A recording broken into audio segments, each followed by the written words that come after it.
Coming up, American director Darren Aronofsky's new movie has been met with mixed reactions at the ongoing Venice Film Festival. Several more national teams have booked their tickets to the Russian FIFA World Cup next year, but China won't be among them.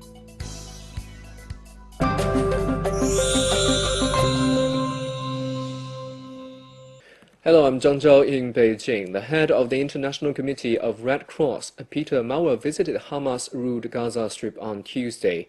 He also met with the Islamic movement leader Yahya Sinwar. Maurer arrived in the Gaza Strip from Israel on Tuesday. He toured damaged areas in the region and met with several families. A statement from the ICRC said Maurer's visit was aimed at examining the worsening humanitarian situation in the Gaza Strip. The area has been under an Israeli blockade for over 10 years. He also visited Hamas chief Yahya Sinwar in Gaza City to discuss the situation in the region.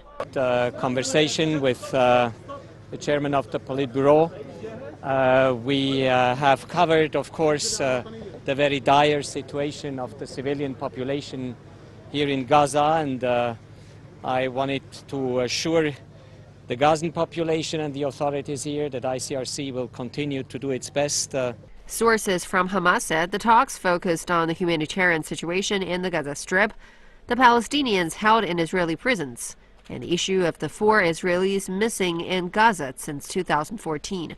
Israeli media reported that Sinwar rejected Maurer's request to visit the missing Israelis in the Gaza Strip. It's not known if the 2 missing soldiers are still alive. A spare the air alert remained in place in the San Francisco Bay Area over American Labor Day, with the area hit by smoky conditions. Take a look. This is the 5th consecutive spare the air alert issued in a Bay Area, meaning that cycling became one of the better ways of moving around during the public holiday. The alert is put out by the Bay Area Air Quality Management District whenever local air quality is expected to reach an unhealthy level. During summertime, ground-level ozone, or smog, is the major air pollution problem in the Bay Area. The conditions are usually caused by a combination of clear skies, hot temperatures, lighter winds, and strong temperature inversions. How would I comply myself? I guess myself, I would ride bikes and use like the bike sharing programs like around San Jose. Like the Ford bikes, that's kind of new, and that's kind of neat. And I feel that's how I would comply to the spare the air and utilize like the VTA. It's easy to spare the air in San Jose because there's so many alternate ways of moving around. You could walk to places, you can use buses, but we try not to use our car today. We tried to walk around, explore what's around us, just utilize things that aren't going to hurt the air, you know. The Bay Area Air Quality Management District urges people to protect their health by avoiding outdoor activities during the hottest part of the day. People are also suggested to help reduce air pollution by biking, carpooling, or taking public transport. Now to this year's Venice Film Festival, where director Darren Aronofsky's new movie had a mixed reception on Tuesday. Let's have a look. The film stars the Oscar-winning actor Javier Bardem and Hunger Games star Jennifer Lawrence as main characters, and was billed as one of the highlights of this year's festival. However, a preview screening for the press visibly left the audience divided, with many boos and few applauses at the end.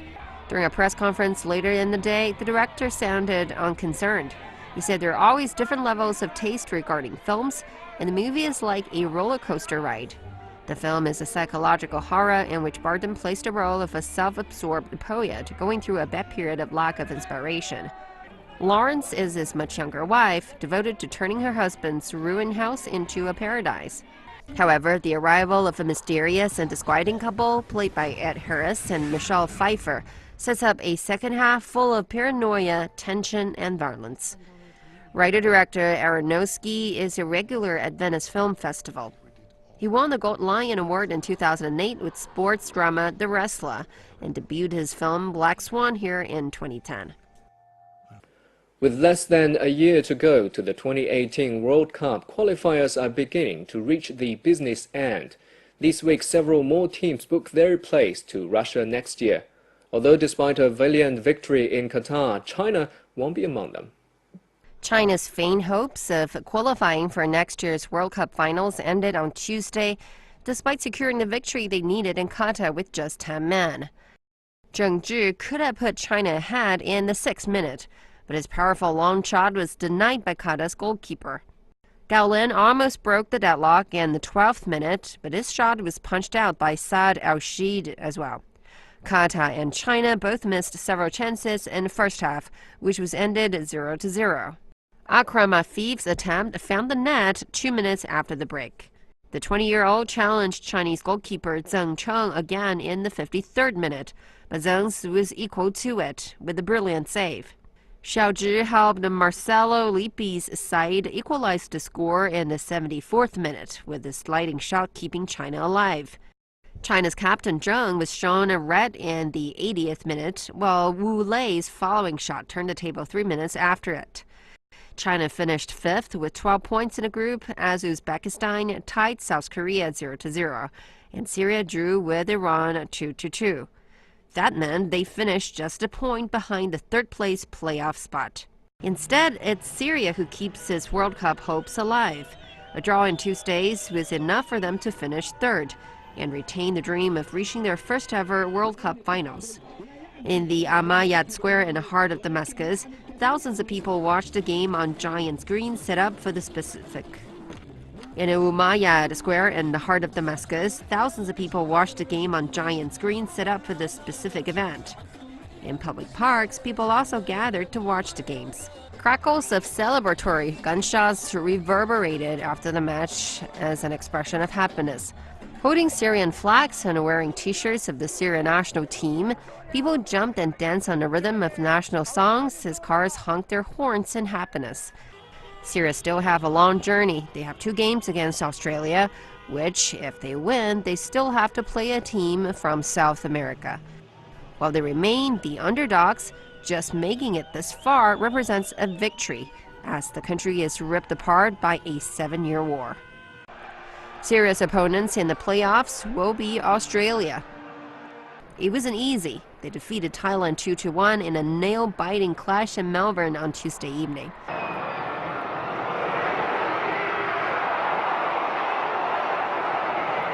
At the start of the evening, Australia knew they had to win big if they were to sneak the last automatic spot on goal difference. They started with a strong lineup and were facing Thailand, a team rooted to the bottom of the group and yet to win. But it wasn't to be. Heavy rain, fierce winds, and dogged defending from Thailand kept the score down.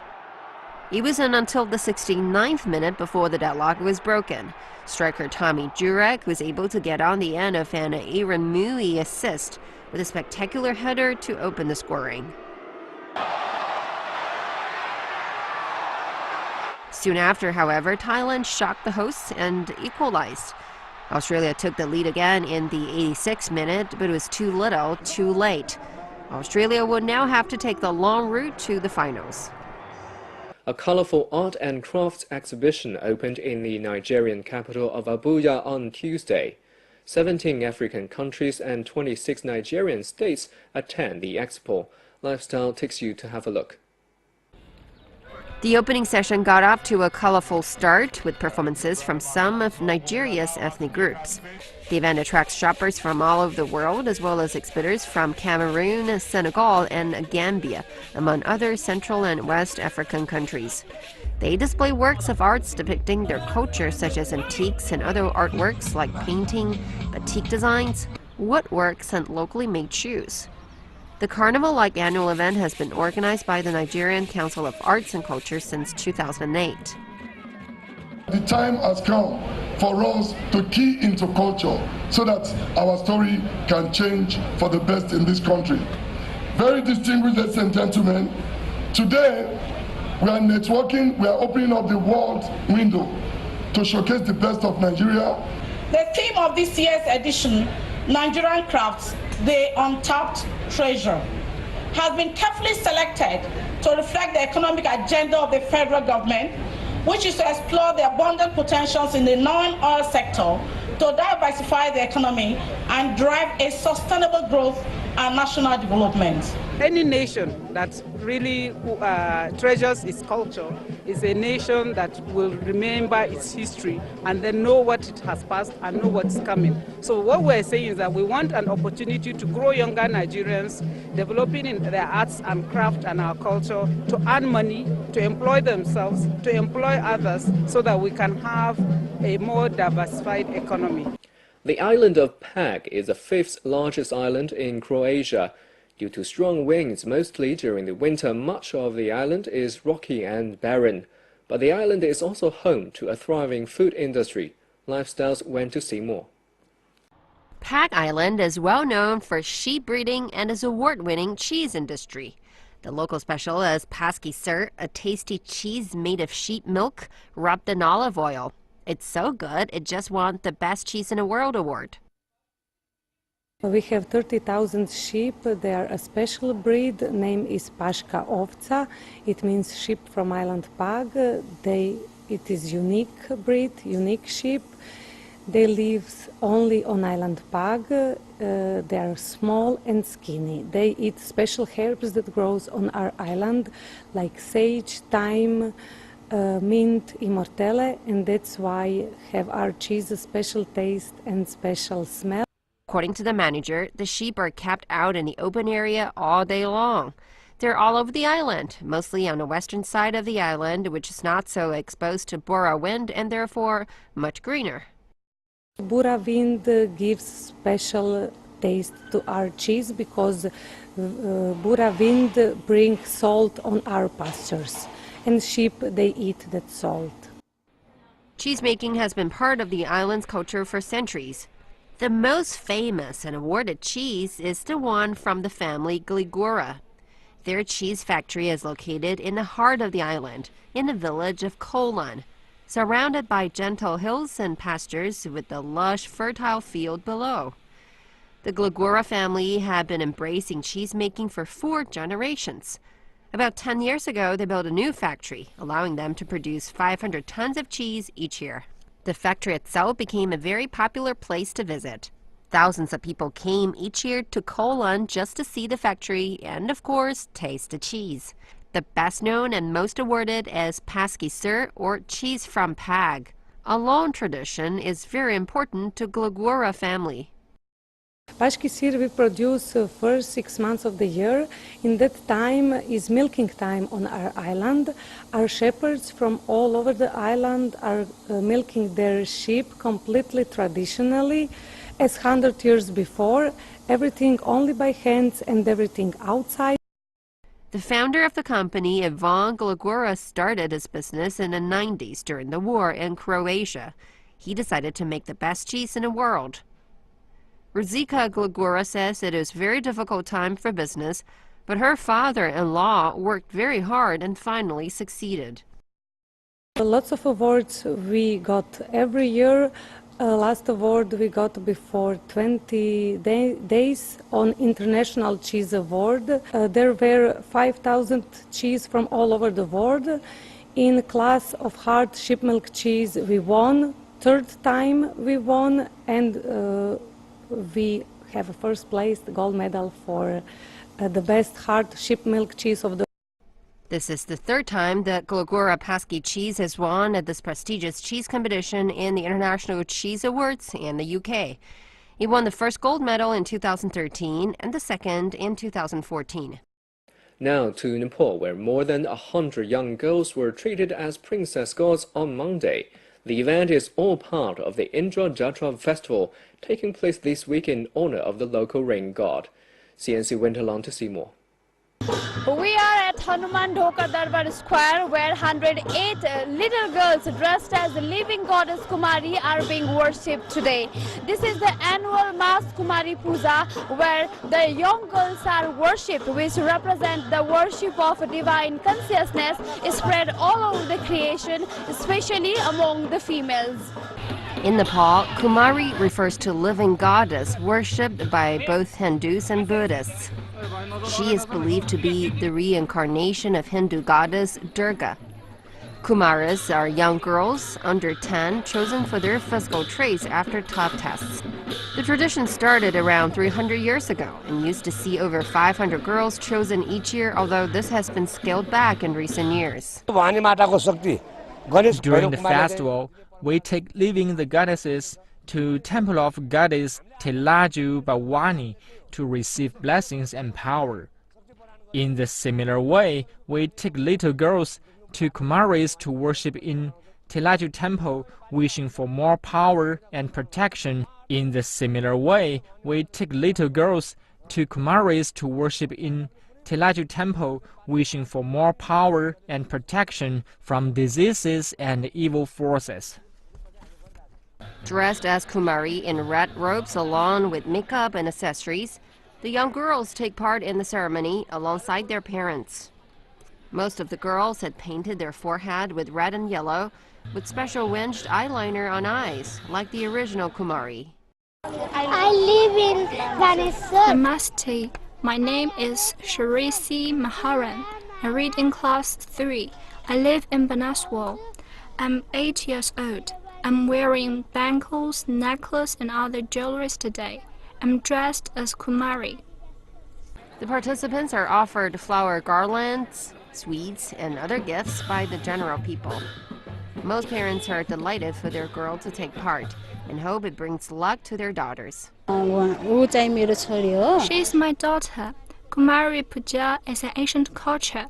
We follow this ritual with the belief that our daughters will stay healthy and free from diseases. Each summer, Tibetan antelope migrate thousands of kilometers to their calving grounds to give birth. It's a journey they have made for years and years, but why? Lifestyles went on the trial to find out. The Tibetan antelope summer migration, the Great African White Beast migration, and the Great Migration of Reindeer at the North Pole.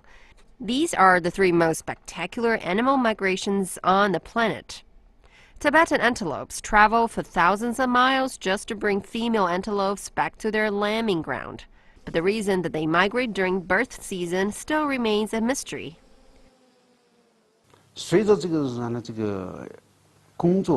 As we become familiar with Tibetan antelopes, as well as their living environment, we begin to learn more about the secrets of the Tibetan antelope migration. Some experts say Tibetan antelope will migrate for better grass. Some say favorable climate conditions might be the reason. Others believe the calving grounds hold some important trace element needed by the young antelopes. However, there is no solid proof yet. Each year, the herds migrate along the ever-same route. They travel from Sanjiangyuan, Qiangtan, and Altan Mountains. They traverse the most precipitous part of Qinghai Tibet Plateau and eventually give birth in Zhuonai Lake. The lake is the most famous lambing ground in Qinghai Tibet Plateau. It is located in the northern hinterlands. Each year, around 40,000 female Tibetan antelopes choose this spot to deliver their babies. About 4,800 to 8,500 years ago, Qinghai Tibet Plateau was in a warm period. Tibetan antelope had to travel to the southern area to seek better grass.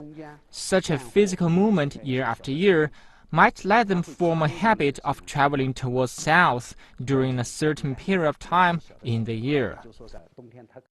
Scientists are planning to extract DNA from the excrement of Tibetan antelope and obtain more supportive basic data. Chinese Yongzi gold stones or Weiqi pieces were once presented as tributes to emperors in ancient China. Today they are still being delicately man-made, with the knowledge passed down through the generations. Lifestyles went to Yunnan province to say more. With its unique quality and culture, Yongzi gold pieces are recognized worldwide and used in professional gold tournaments. As a designated supplier for China's Gold Championship, a set of the finest Yongzi gold stones can reach up to $3,000. The traditional art of making Yongzi was lost during the beginning of the 20th century because of war. However, in 2003, it was recovered. Yongzi gold are made of natural jade, agate, and amber. The black and white each have their individual characteristics. Black pieces have a translucent jade hue, while the white pieces are opaque and ivory colored. In Baoshan Ghost Stones Factory, part of the traditional process is now open to visitors. It's done wholly by hand, yet each craftsman is able to make each piece the same size, the same thickness, and same roundness. Today, the technical process and formula of molten jade, agate, and amber is protected as a cultural heritage. That's all for today's program. For more news and highlights, please visit our website, yan.cncnews.cn. Thank you for watching. Bye for now.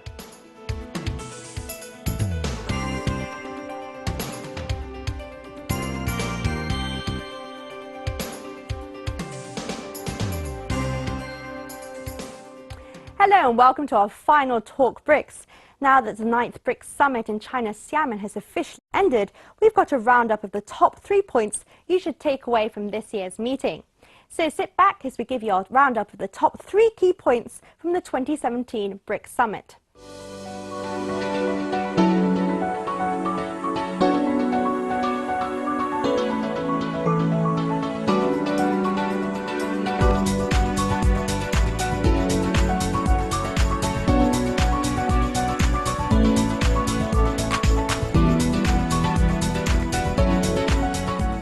Number 1, BRICS Plus. This was the hottest topic at this year's summit. The BRICS Plus model proposed to expand the BRICS group by bringing more emerging economies into the bloc. BRICS Plus would give other developing countries with similar profiles a stronger voice on the global stage. And to promote this, there was the Dialogue of Emerging Markets and Developing Countries, which brought together leaders from 5 non-BRICS countries to join the summit, namely Egypt, Mexico, Tajikistan, Guinea and Thailand, quite a surprising range. Leaders discussed new ways of improving ties with a particular emphasis on South-South cooperation, something to watch out for in the future. And having this more diversified network of development partners through BRICS Plus would certainly increase the BRICS potential, giving them even more clout in the global economy.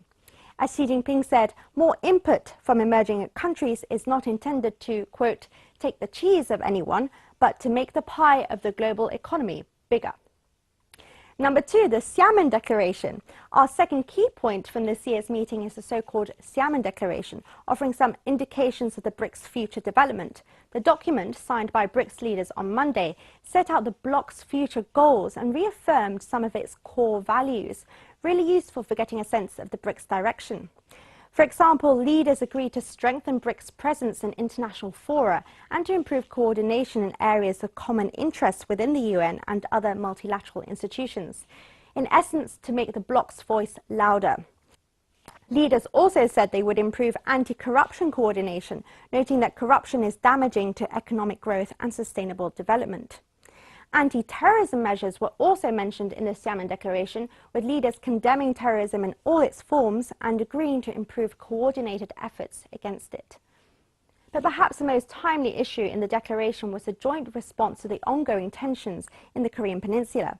Together, the BRICS leaders condemned the DPRK's latest nuclear test and said the situation should be, quote, settled through peaceful means and direct dialogue of all parties concerned. 专业的团队，丰厚的经验。Welcome to Chicago. Welcome to the Lake Cook Law Group. 投资理财、法律咨询，芝加哥专业律师团队为您的梦想提供最安全的保障。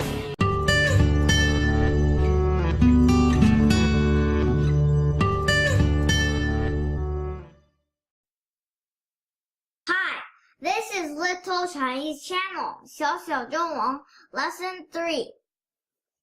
In this lesson, we will be teaching you these 6 Chinese characters.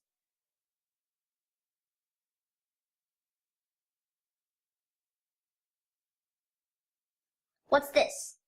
Rong, rong, rong means person. 女人, 女人, 女人, 女人 means woman.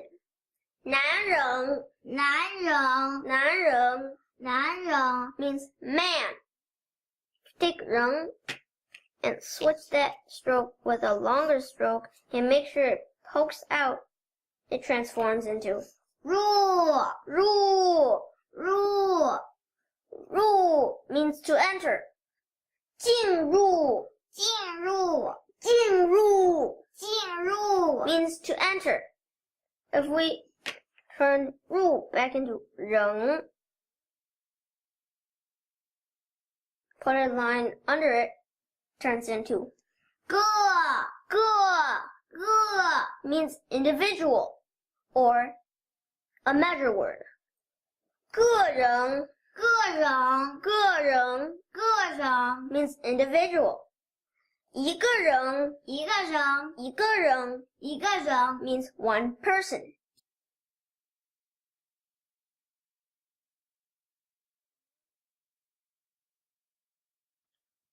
Make two 人 side by side, it transforms into 从 means to follow. 跟从 means to follow. Stroke like this.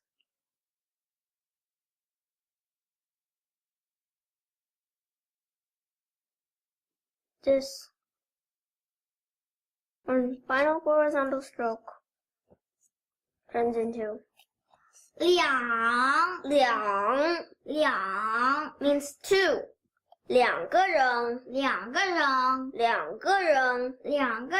means two people. I'll teach you a new root character.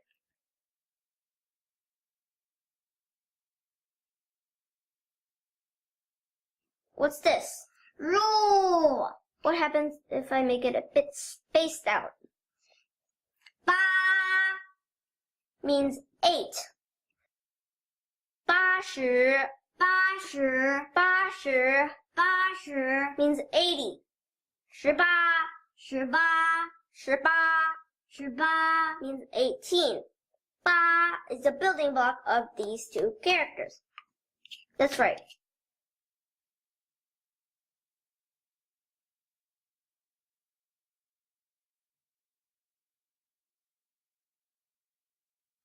Rang means person. Ru means to enter. Ge means individual or a measure word. Cong means to follow.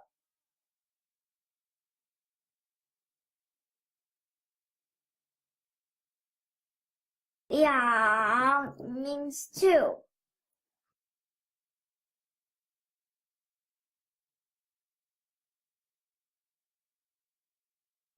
Ba means 8. Bye-bye, the lesson is done.